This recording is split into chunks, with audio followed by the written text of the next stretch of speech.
Well, thank you so much. This is an amazing opportunity. I really feel blessed to be here to be able to get some of this information out.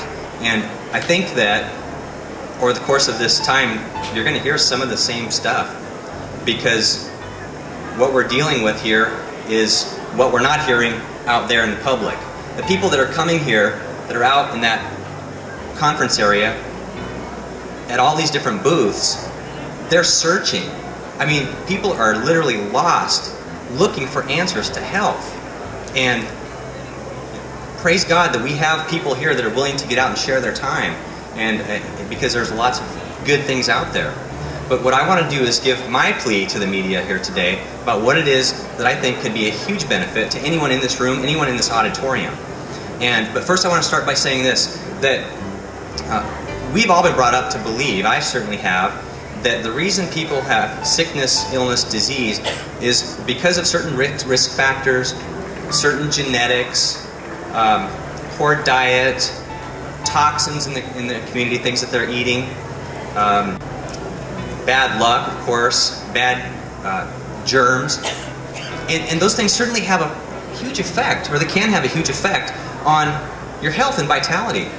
But the one thing that I found over the last 2 years is that hardly anybody is addressing the emotional component. It was spoken about a little bit ago, but the emotional root. And the truth is that when it comes to genetics, you can talk to most medical doctors nowadays, they're learning that genes can be turned on and turned off.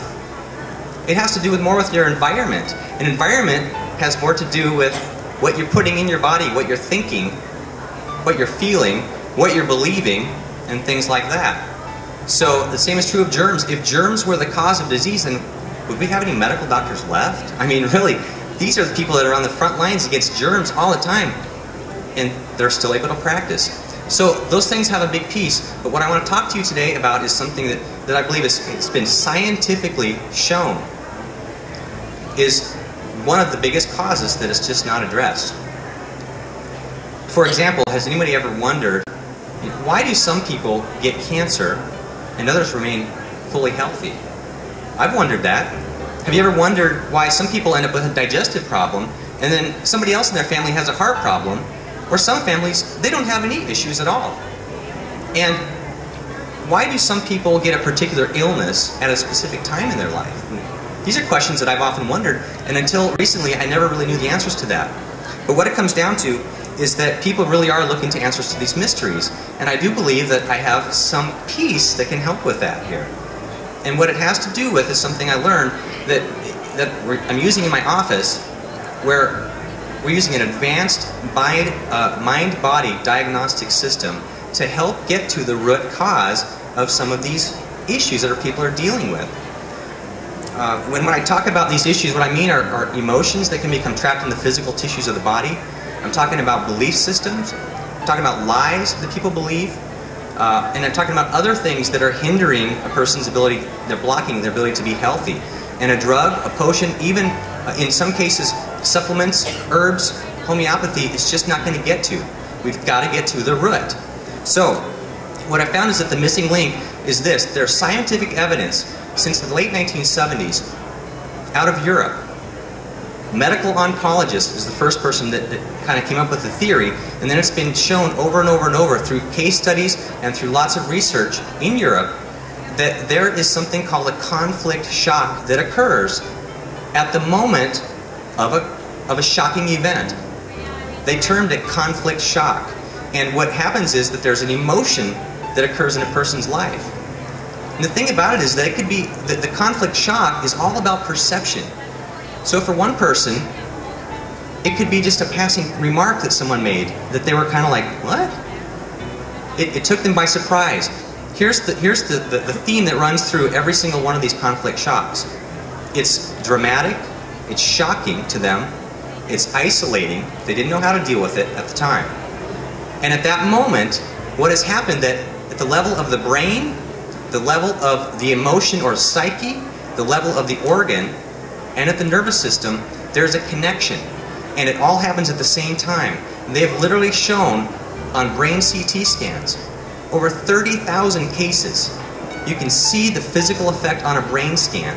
It looks like the rippling effect if you drop a pebble in water. And it shows up on a brain CT scan. And the conflict shock occurs at the moment the person perceived it. So, wow, I never heard any of this stuff before about 2 years ago. So these researchers have mapped very specific brain relays. And there are specific emotions. And I'm going to give you a couple of examples, because this is the kind of people that I'm seeing in my office. People with thyroid problems, for example. One of the most common things we're seeing now is because they had some kind of a conflict shock that occurred earlier in their life, and the emotion was a sense of powerless. They were powerless to deal with whatever it was. And they begin to beat themselves up on some level.